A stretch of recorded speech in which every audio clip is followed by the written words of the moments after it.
Hi అండి, అందరికీ నమస్తే. ఈరోజు వీడియోలో ఫ్రంట్ పార్ట్కి నిన్న చూపించాను కదా, పైపింగ్ అనేది ఏ విధంగా వేసుకోవాలో ఇప్పుడు చూద్దాం.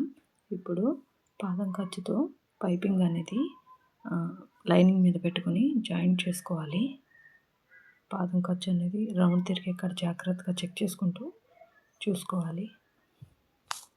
ఇప్పుడు దానిపైన ఒరిజినల్ క్లాత్ని పెట్టి ఉల్టా వైపు పెట్టుకొని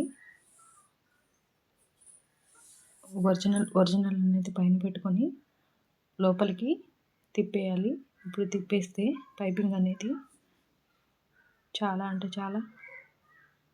ఎక్సెస్ క్లాత్ అంతా రిమూవ్ చేసేసి రౌండ్ తిరిగే దగ్గర టక్స్ అనేది ఇవ్వాలి.